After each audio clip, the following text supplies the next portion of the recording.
नमस्कार, opinion post internet TV के खास प्रोग्राम में आपका स्वागत है।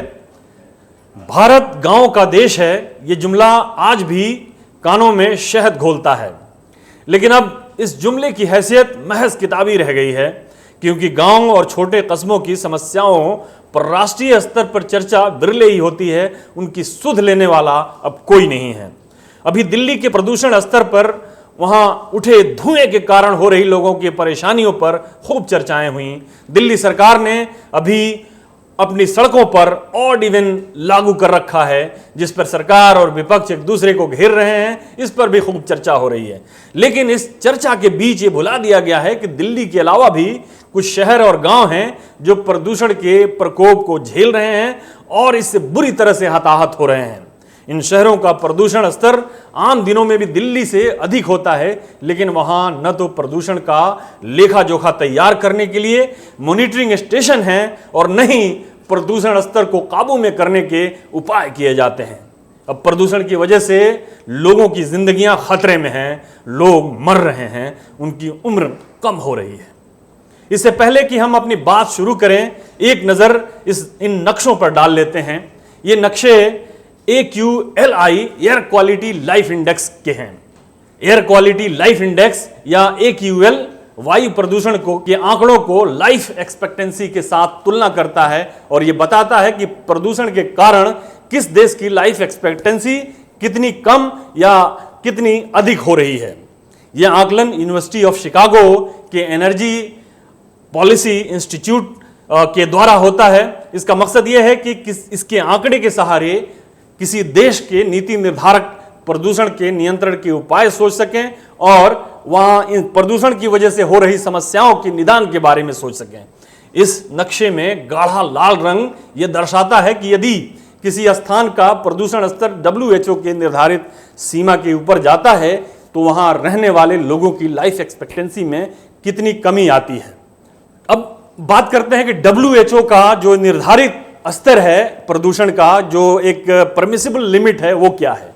आमतौर पर ये 10 इसका एक आकलन है कि 10 PM जो जिसको बोलते हैं पार्टिकुलेट मैटर 10, वो इसका एक स्टैंडर्ड माना जाता है। लेकिन भारत के लिए इसने एक अलग एक स्टैंडर्ड बनाया है कि जो 40 के आसपास तक इसका अगर ये आंकड़ा रहता है तो उसको एक परमिसिबल और नॉर्मल लिमिट माना जाता है।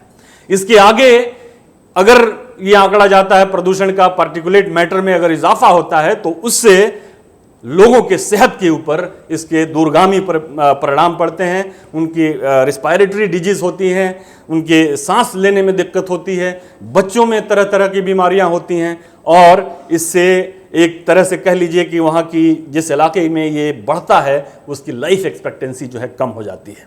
इसका आकलन शिकागो यूनिवर्सिटी का एक इंस्टीट्यूट जो है ये करता है। एक अंतिम बार इन नक्शों के ऊपर आप नजर डाल लीजिए। इसमें जो गाढ़ा लाल रंग है, यदि वो सामान्य हो जाए तो इस इलाके में रहने वाले लोगों की आयु 6 साल तक बढ़ सकती है। ये लाल रंग भारत के उत्तरी हिस्से, जिसे इंडो गैंजेटिक प्लेन के नाम से जाना जाता है, यहाँ पे अधिक केंद्रित हैं। यदि 1999, 2012 और 2016 के नक्शे को देखा जाए तो गाढ़े रंग का गाढ़ापन लगातार बढ़ रहा है। लेकिन फिर भी गनीमत है, क्योंकि अभी जो ताजा अध्ययन हुए हैं उसके मुताबिक बिहार के कुछ शहरों में प्रदूषण का स्तर इतना खराब है कि वहां AQLI में लाइफ एक्सपेक्टेंसी 9 साल तक कम हो गई है। यह एक बड़ी गंभीर समस्या है। हम लोग दिल्ली की बात करते हैं, बड़ी बड़ी बातें होती हैं, दिल्ली के प्रदूषण को कैसे रोका जाए, बंगलोर के प्रदूषण को कैसे रोका जाए, मुंबई के प्रदूषण को कैसे रोका जाए, चेन्नई के प्रदूषण को कैसे रोका जाए। लेकिन ये छोटे शहर जहां आम लोग रहते हैं, भारत के ज्यादातर लोग रहते हैं, उनके बारे में कोई सुध लेने वाला नहीं है। ये अगर हम बिहार की बात करें तो पटना तो फिर भी आ जाता है इस डिबेट में कि वहां प्रदूषण के कारण लोगों की जो लाइफ एक्सपेक्टेंसी है वो नेशनल एवरेज से ऊपर है। यहां पे 7.7 ईयर यानी 7 से 8 साल के करीब लोगों की उम्र जो है प्रदूषण की वजह से कम होती है। लेकिन ये आंकड़ा ऐसा नहीं था कि हमेशा से था। 1998 में ये आंकड़ा 4 के ऊपर था, यानी 4 साल जो है लोगों की आयु कम हो रही थी प्रदूषण के कारण। ये तो पटना की बात है। लेकिन पूरे बिहार राज्य की अगर स्थिति देखी जाए, सीन देखी जाए, तो उसमें भी कोई बहुत सकारात्मक स्थिति ठीक नहीं है, क्योंकि बिहार में भी नेशनल एवरेज जो है, बिहार का एवरेज उससे ऊपर है। नेशनल एवरेज 6 के आसपास है, लेकिन बिहार का जो लाइफ एक्सपेक्टेंसी का एवरेज जो है, उम्र में जो गिरावट आ रही है, वो 7 साल के करीब आ रही है पूरे बिहार में। और इनमें कुछ जिले ऐसे हैं जैसे सीवान, गोपालगंज, सारण, शिवहर, मुजफ्फरपुर, कि जहां ये आंकड़ा 9 के करीब पहुंचता है। ये बड़ी गंभीर बात है। सीवान एक शहर है कि जो 9 से भी ऊपर चला गया है। सीवान एक ऐसा शहर है कि जहां पे प्रदूषण की वजह से लोगों की उम्र में जो गिरावट आ रही है वो 9 साल से भी अधिक हो गई है। यानी कि अगर सीवान में लोगों को अगर प्रदूषण के ऊपर काबू पा लिया गया तो लोगों की उम्र में 9 से 10 साल के करीब जो है इजाफा हो जाएगा। 1998 में ये जिन शहरों का मैंने जिक्र किया, इनमें भी बिहार की तरह, पटना की तरह 4 साल लोगों की लाइफ एक्सपेक्टेंसी जो थी वो प्रदूषण की वजह से 4 साल की इसमें कमी आई थी। यूनिवर्सिटी ऑफ शिकागो के पॉलिसी इंस्टीट्यूट ने 1998 और 2016 के बीच में इन शहरों के प्रदूषण संबंधी आंकड़े हासिल किए थे और अपनी स्टडी को लोकलाइज्ड और ग्लोबल पार्टिकुलेट मेजरमेंट के साथ उसकी तुलना की थी और उसके बाद इस नतीजे पर पहुंचे थे। इस इंस्टीट्यूट की एक टीम अभी हाल ही में पटना आई थी और उसने ये रिपोर्ट तैयार किया था, जिसकी बुनियाद पे अभी आपके सामने ये जो आंकड़े प्रस्तुत किए गए वो रखे गए थे। और इस इंस्टीट्यूट के लोगों ने जो विजिट की थी टीम ने, उसने गहरी चिंता जताई थी और ये कहा था कि सीवान, मुजफ्फरपुर के जो एयर क्वालिटी इंडेक्स है वो बहुत ही ख़राब है और ये पटना से भी ख़राब है।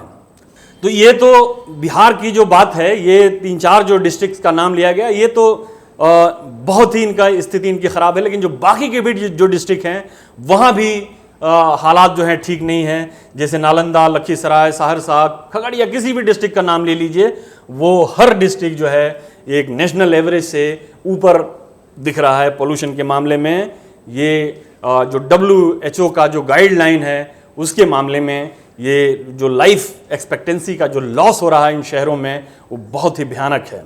अब ज़रा बात करते हैं एक और अध्ययन की, जो दिल्ली बेस्ड IIT ने Patna based centre for environment and energy development के सहयोग से एक अध्ययन किया था, जिसमें ये पाया था कि 2000 और 2017 के बीच बिहार में 4127 ऐसी मौतें हुई जिनका कारण क्रोनिक ऑब्स्ट्रक्टिव पल्मोनरी डिजीज यानी COPD थी, यानी फेफड़े की बीमारी की वजह से इतने लोगों की मौत हुई। ये इस स्टडी में ये भी पाया गया कि बिहार और उत्तर प्रदेश और झारखंड के 11 सिटीज़ में जो रिस्पायरेटरी डिजीज़ की वजह से जो एवरेज जो मौत हो रही है वो 4173 और 4127 के बीच में रह रही है। बिहार में पल्मोनरी डिजीज़ और जो सांस के प्रॉब्लम की वजह से जो मौतें हो रही हैं उसमें गया और मुजफ्फरपुर सबसे ऊपर हैं। गया में 710 और मुजफ्फरपुर में 531 डेथ हुए हैं, जो 2000 और 2017 के बीच में ये पल्मोनरी डिजीज यानी सांस के प्रॉब्लम की वजह से ये हुए हैं। एक और स्टडी में, अध्ययन में ये पाया गया कि 2017 की स्टडी है जिसमें global burden of disease institute of health matrix का एक आंकड़ा है, जिसमें ये दिखाया गया कि बिहार में 91,458 लोग सांस की बीमारियों की वजह से, एयर पोल्यूशन जनित बीमारियों की वजह से मारे गए, जिनमें बच्चों की संख्या एक बड़ी संख्या है जो बच्चों की है। बच्चे जो है ज़्यादा वल्नरेबल होते हैं, बुजुर्ग भी ज़्यादा वल्नरेबल होते हैं। इनमें बच्चों की तादाद जो है 14,929 है और जिनकी उम्र 5 साल से कम है, और 1062 ऐसे हैं कि जिनकी उम्र 5 से 15 के बीच में है। अब सवाल ये उठता है कि इसको मॉनिटर कैसे किया जाए, इसको रोकथाम कैसे किया जाए, निदान कैसे किया जाए। एक बड़ी समस्या है, बड़ी चुनौती है भारत सरकार के सामने और जो राज्य की सरकारें हैं उनके सामने।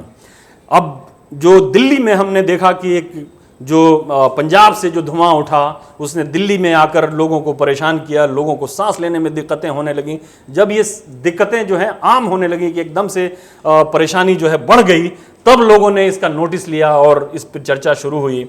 लेकिन जो आम दिनों में जो पोल्यूशन का स्तर है वो भी किसी तरह से कम नहीं है, उस पर चर्चा आम तौर पे नहीं होती है।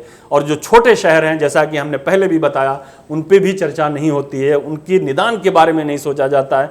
भारत में जो प्रदूषण के मॉनिटरिंग केंद्र हैं उनकी भी संख्या बहुत कम है। भारत इतना बड़ा देश है और पोल्यूशन मॉनिटरिंग केंद्र की संख्या जो है केवल 38 है।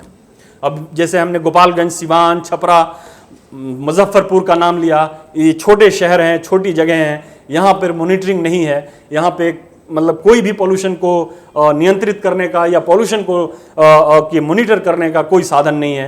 तो यहाँ पे जो पोल्यूशन बढ़ रहा है और इसकी वजह से जो बीमारियाँ हो रही हैं उसका आंकड़ा कभी कभी इसी तरह के स्टडीज़ में आ जाता है, वरना ये फिर अल्लाह अल्लाह खैर सल्लाह का मामला है।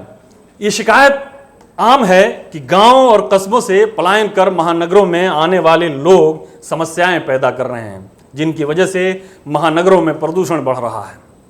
इससे यह नतीजा निकाला जा रहा है कि महानगरों के मुकाबले में छोटे शहर और ग्रामीण इलाकों में प्रदूषण की कमी है। लेकिन ये अध्ययन कुछ और ही कहानी बयान कर रहे हैं। जब दिल्ली में प्रदूषण का स्तर अपनी तमाम सरहदें पार कर जाता है तो लोग कहते हैं कि चलो दिल्ली से बाहर अपने गांव की तरफ चला जाए। अब जब गांव का ये आलम है तो फिर यही कहा जा सकता है कि अब तो घबरा के ये कहते हैं कि मर जाएंगे, मर के भी चैन न पाया तो किधर जाएंगे। नमस्कार। अगर आपको हमारा वीडियो पसंद आया हो तो इसे लाइक करें, हमारे चैनल को सब्सक्राइब करें और हाँ, बेल आइकन दबाना ना भूलें ताकि आप तक हमारे वीडियो की नोटिफिकेशन पहुंचती रहे। आप अपना सुझाव हमें कमेंट बॉक्स में दे सकते हैं। हमारे साथ जुड़ने के लिए शुक्रिया।